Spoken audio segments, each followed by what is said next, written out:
Hello dear students, welcome back to Voice circle.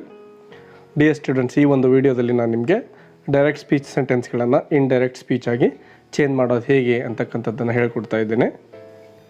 ನಿಮಗೆಲ್ಲ ಗೊತ್ತಿರೋ ಹಾಗೆ ಇಂಗ್ಲೀಷ್ನಲ್ಲಿ 3 ಟೆನ್ಸ್ಗಳಿದ್ದಾವೆ. ಅದರಲ್ಲಿ ಮೊದಲನೇ ಟೆನ್ಸು ಪ್ರೆಸೆಂಟ್ ಟೆನ್ಸ್. ಈ ಪ್ರೆಸೆಂಟ್ ಟೆನ್ಸ್ನಲ್ಲಿ ಮತ್ತೆ 4 ಭಾಗಗಳನ್ನಾಗಿ ಮಾಡ್ತೇವೆ ನಾವು. ಏನಂತ? Simple present tense, present continuous ಅಥವಾ ಪ್ರೆಸೆಂಟ್ ಪ್ರೋಗ್ರೆಸಿವ್, ಪ್ರೆಸೆಂಟ್ ಪರ್ಫೆಕ್ಟ್ ಮತ್ತು ಪ್ರೆಸೆಂಟ್ ಪರ್ಫೆಕ್ಟ್ ಪ್ರೋಗ್ರೆಸಿವ್ ಅಂತೇಳಿ. ಈ ಒಂದು 4 ಟೆನ್ಸ್ಗಳಲ್ಲಿ ಅಂದರೆ ಪ್ರೆಸೆಂಟ್ ಟೆನ್ಸ್ಗೆ ಸಂಬಂಧಪಟ್ಟಂತಹ 4 ಒಂದು ಉಪಟೆನ್ಸ್ಗಳು ಅಂತ ಕರಿತೀವಿ ನಾವು, ಸಬ್ ಟೆನ್ಸಸ್. ಹೌದಾ? ಆ ಒಂದು ಸಬ್ ಟೆನ್ಸಸ್ಗಳಲ್ಲಿರ್ತಕ್ಕಂತಹ ಸೆಂಟೆನ್ಸ್ಗಳನ್ನು, ಡೈರೆಕ್ಟ್ ಸ್ಪೀಚ್ ಸೆಂಟೆನ್ಸ್ಗಳನ್ನು ಇಂಡೈರೆಕ್ಟಾಗಿ ಚೇಂಜ್ ಮಾಡೋದು ಹೇಗೆ ಅನ್ನೋದನ್ನು ಈ ವಿಡಿಯೋದಲ್ಲಿ ನಾನು ನಿಮಗೆ ಹೇಳ್ಕೊಡ್ತಾ ಇದ್ದೇನೆ.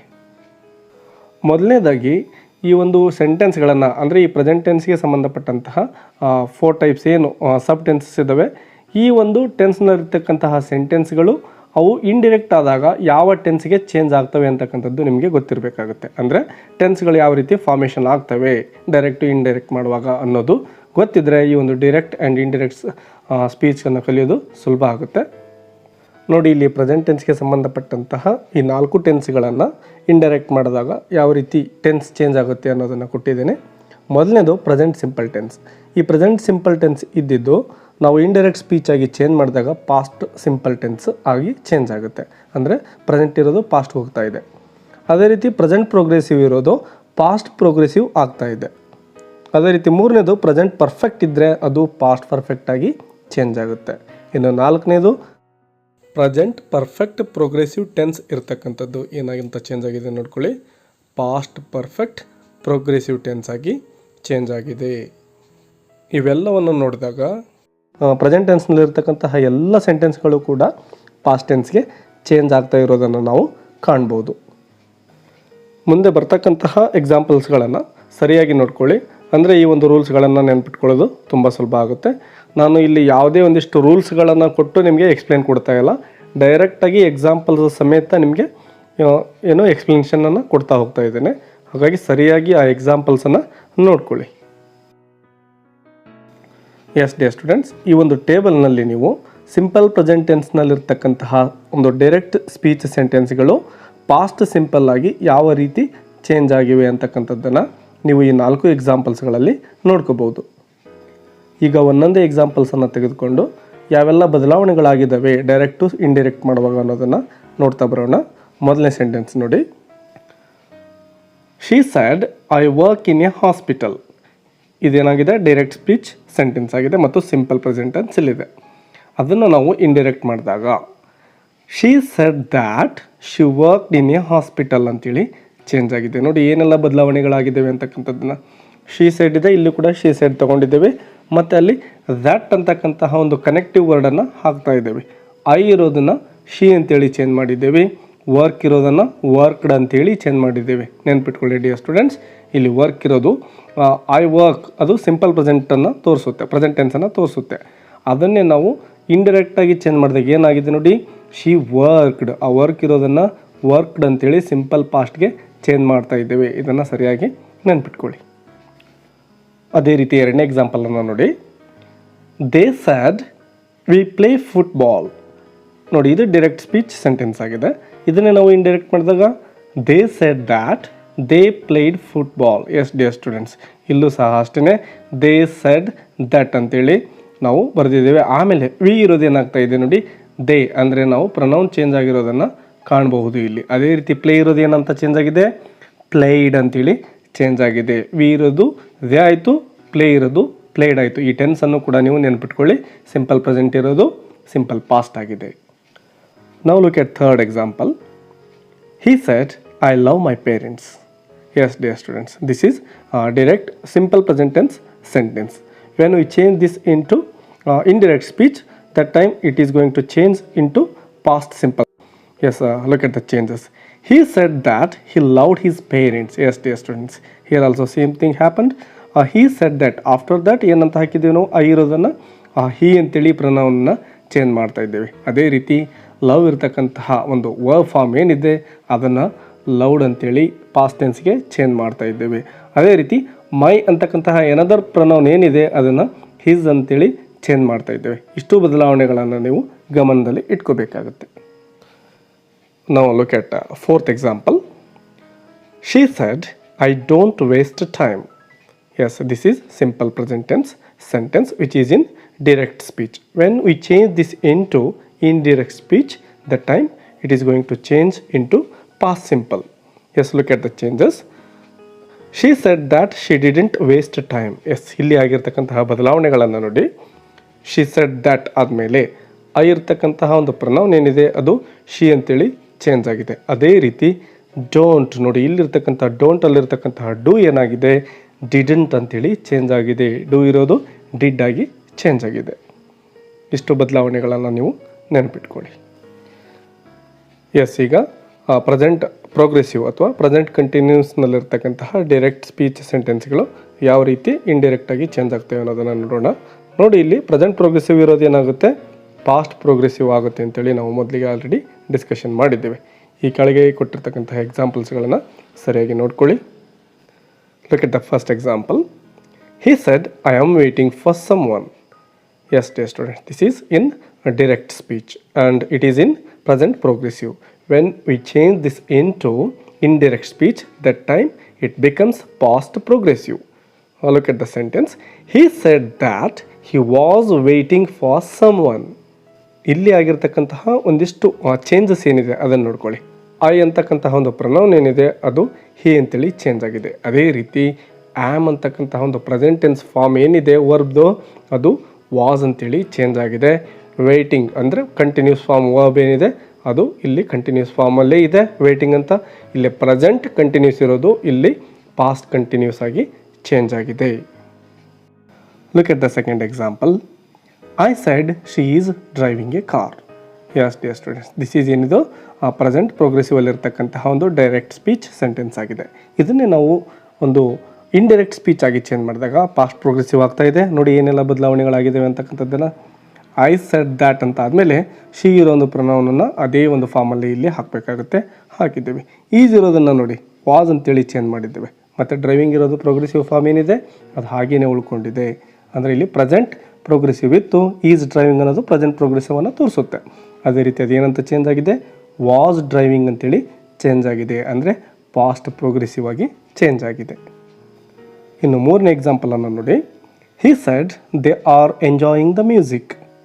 ಎಸ್, ಈ ಒಂದು ಸೆಂಟೆನ್ಸ್ ಏನಂತ ಚೇಂಜ್ ಆಗಿದೆ, she said that they were enjoying the music. Yes, ಇಲ್ಲಿ ನೋಡಿ ದೇ ಇರೋ ಪ್ರೊನೌನ್ ದೇ ಅಂತಲೇ ಹಾಕಬೇಕಾಗುತ್ತೆ.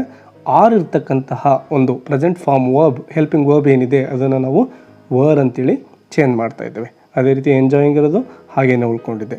ಇಲ್ಲಿ ಆರ್ ಎಂಜಾಯಿಂಗ್ ಇರತಕ್ಕಂಥದ್ದು ಏನಂತಾಗಿದೆ, were enjoying. Yes, are enjoying ಅನ್ನೋದು ಪ್ರೆಸೆಂಟ್ ಪ್ರೋಗ್ರೆಸಿವ್. ಅದೇ ರೀತಿ ವರ್ ಎಂಜಾಯಿಂಗ್ ಅನ್ನೋದು ಪಾಸ್ಟ್ ಪ್ರೋಗ್ರೆಸಿವ್. ಈ ರೀತಿಯಾಗಿ ನಾವು ಚೇಂಜಸನ್ನು ಮಾಡಬೇಕಾಗುತ್ತೆ. ಇನ್ನು ಫೈನಲ್ ಎಕ್ಸಾಂಪಲನ್ನು ನೋಡಿ. David said I am not going to college. Yes, ನೋಡಿ ಏನೆಲ್ಲ ಚೇಂಜಸ್ ಆಗಿದೆ ಅಂತ.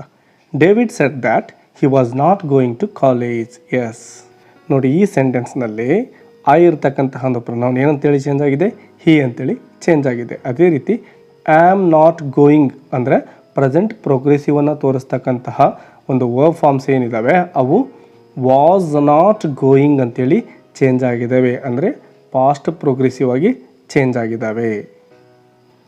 ಈಗ ಆ ಪ್ರೆಸೆಂಟ್ ಪರ್ಫೆಕ್ಟ್ನಲ್ಲಿರ್ತಕ್ಕಂತಹ ಒಂದು ಡೈರೆಕ್ಟ್ ಸ್ಪೀಚ್ ಸೆಂಟೆನ್ಸ್ಗಳು ಯಾವ ರೀತಿ ಪಾಸ್ಟ್ ಪರ್ಫೆಕ್ಟಾಗಿ ಅಂದರೆ ಇಂಡೈರೆಕ್ಟ್ ಸ್ಪೀಚಲ್ಲಿ ಪಾಸ್ಟ್ ಪರ್ಫೆಕ್ಟಾಗಿ ಚೇಂಜ್ ಆಗ್ತವೆ ಅಂತಕ್ಕಂಥದ್ದನ್ನು ನೋಡೋಣ. Look at the first example.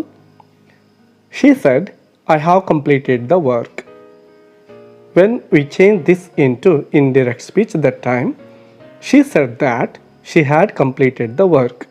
S dear students, ಇಲ್ಲಿ ನೋಡಿ ಮೊದಲನೇ ಒಂದು ಸೆಂಟೆನ್ಸ್ ಏನಿದೆ ಅದು ಪ್ರೆಸೆಂಟ್ ಪರ್ಫೆಕ್ಟ್ ಸೆಂಟೆನ್ಸ್ ಆಗಿದೆ. ಅಂದರೆ I have completed the work ಅನ್ನೋದು ಪ್ರೆಸೆಂಟ್ ಪರ್ಫೆಕ್ಟ್, ಹ್ಯಾವ್ ಕಂಪ್ಲೀಟೆಡ್ ಅದು ಪ್ರೆಸೆಂಟ್ ಪರ್ಫೆಕ್ಟನ್ನು ತೋರಿಸುತ್ತೆ. ನಾವು ಇಂಡೈರೆಕ್ಟಾಗಿ ಚೇಂಜ್ ಮಾಡಿದಾಗ ಐ ಇರೋ ಪ್ರೊನೌನ್ ಏನಂತ ಚೇಂಜ್ ಆಗಿದೆ ನೋಡಿ, ಶಿ ಇದೆ, ಶಿ ಅಂತೇಳಿ ಚೇಂಜ್ ಆಗಿದೆ. ಅದೇ ರೀತಿ ಹ್ಯಾವ್ ಇರೋದು ಅಂದರೆ ಪ್ರೆಸೆಂಟ್ ಪರ್ಫೆಕ್ಟ್ ಫಾರ್ಮ್ ವರ್ಬ್ ಏನಿದೆ ಅದು ಹ್ಯಾಡ್ ಅಂತೇಳಿ ಚೇಂಜ್ ಆಗಿದೆ. ಕಂಪ್ಲೀಟೆಡ್ V3 ಫಾರ್ಮಲ್ಲಿ ಹಾಗೇ ಇದೆ. ಅಂದರೆ ಹ್ಯಾವ್ ಕಂಪ್ಲೀಟೆಡ್ ಇರೋದು ಹ್ಯಾಡ್ ಕಂಪ್ಲೀಟೆಡ್ ಅಂತೇಳಿ ಚೇಂಜ್ ಆಗಿದೆ. ಇದನ್ನು ನೀವು ಸರಿಯಾಗಿ ನೋಡ್ಕೊಳ್ಳಿ. Look at the second example. John said I have won a prize. Yes, ಇದು ಪ್ರೆಸೆಂಟ್ ಪರ್ಫೆಕ್ಟಲ್ಲಿರ್ತಕ್ಕಂತಹ ಒಂದು ಸೆಂಟೆನ್ಸ್ ಆಗಿದೆ, ಅಂದರೆ ಡೈರೆಕ್ಟ್ ಸ್ಪೀಚ್ ಸೆಂಟೆನ್ಸ್ ಆಗಿದೆ.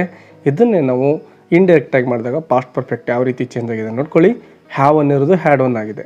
John said that he had won a prize. Yes, I ಇರೋದು ಹಿ ಅಂತೇಳಿ ಪ್ರೊನೌನನ್ನು ಚೇಂಜ್ ಮಾಡಿದ್ದೀವಿ. ಅದೇ ರೀತಿ ಹ್ಯಾವ್ ಓನ್ ಅಂತಕ್ಕಂತಹ ಪ್ರೆಸೆಂಟ್ ಪರ್ಫೆಕ್ಟ್ ಫಾರ್ಮ್ ವರ್ಬ್ ಏನಿದೆಯೋ ಅದನ್ನು ಹ್ಯಾಡ್ ಓನ್ ಅಂತೇಳಿ ಚೇಂಜ್ ಮಾಡಿದ್ದೇವೆ. ಅದೇ ರೀತಿ ಥರ್ಡ್ ಎಕ್ಸಾಂಪಲ್ ನೋಡಿ. He said she has washed the shirts. Yes dear students, has washed ಅಂತಕ್ಕಂಥದ್ದು ಪ್ರೆಸೆಂಟ್ ಪರ್ಫೆಕ್ಟ್ ವರ್ಬ್ಸ್ ಆಗಿವೆ. ಅದನ್ನೇ ನಾವು ಇಂಡೈರೆಕ್ಟಾಗಿ ಚೇಂಜ್ ಮಾಡಿದಾಗ he said that she had washed the shirts. Yes, very simple. ಇಲ್ಲಿ ಹ್ಯಾಸ್ ವಾಶ್ಡ್ ಇರೋದನ್ನು had washed ಅಂತೇಳಿ change ಮಾಡಿದ್ದೇವೆ. Yes, look at the fourth example ನಾವು. David said I have not met her. Yes, this is present perfect direct speech sentence. ಇದನ್ನು ನಾವು past perfect ಅಥವಾ indirect ಸ್ಪೀಚಲ್ಲಿ past ಪರ್ಫೆಕ್ಟಾಗಿ ಚೇಂಜ್ ಮಾಡಿದಾಗ David said that he had not met her. Yes, ಇಲ್ಲಿ ಆಗಿರ್ತಕ್ಕಂತಹ ಚೇಂಜಸನ್ನು ನೋಡ್ಕೊಳ್ಳಿ. ಐ ಇರ್ತಕ್ಕಂತಹ ಒಂದು ಪ್ರೊನೌನ್ ಹಿ ಅಂತೇಳಿ ಚೇಂಜ್ ಆಗಿದೆ.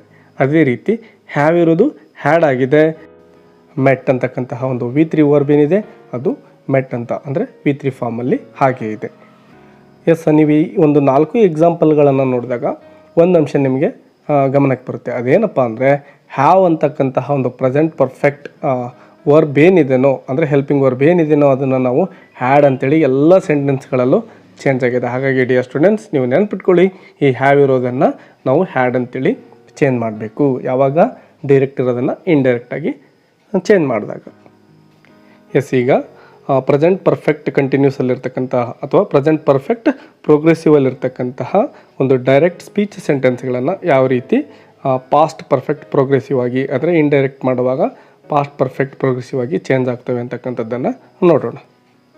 ಮೊದಲನೇ ಎಕ್ಸಾಂಪಲನ್ನು ನೋಡಿ. She said I have been working in a factory for 2 years. ಇದೇನಂತ ಚೇಂಜ್ ಆಗಿದೆ ನೋಡಿ. She said that she had been working in a factory for 2 years. Yes dear students, ಇಲ್ಲಿ ನೋಡಿ ಐ ಇರತಕ್ಕಂಥದ್ದು ಪ್ರೊನೌನನ್ನು ಶಿ ಅಂತೇಳಿ ಚೇಂಜ್ ಮಾಡಿದ್ದೇವೆ. ಅದೇ ರೀತಿ ಹ್ಯಾವ್ ಬೀನ್ ಇರತಕ್ಕಂಥದ್ದನ್ನು ಹ್ಯಾಡ್ ಬೀನ್. ಎಸ್, ಮೊದಲಿಗೆ ಯಾವ ರೀತಿ ನಾವು ಪ್ರೆಸೆಂಟ್ ಪರ್ಫೆಕ್ಟ್ ಇರುವಾಗ ಹ್ಯಾವನ್ನು ಹ್ಯಾಡ್ ಮಾಡಿದ್ವೋ ಇಲ್ಲೂ ಅದೇ ರೀತಿಯೇ ಹ್ಯಾವ್ ಬೀನ್ ಇರೋದು ಹ್ಯಾಡ್ ಬೀನ್ ಅಂತೇಳಿ ಅಷ್ಟೇ ಚೇಂಜ್ ಆಗಿದೆ. ಇಷ್ಟೇ ಬದಲಾವಣೆಗಳು ಈ ಒಂದು ಸೆಂಟೆನ್ಸ್ನಲ್ಲಾಗಿರೋದು. ಇನ್ನು ಸೆಕೆಂಡ್ ಎಕ್ಸಾಂಪಲನ್ನು ನೋಡಿ. David said he has been waiting for his brother for 3 hours.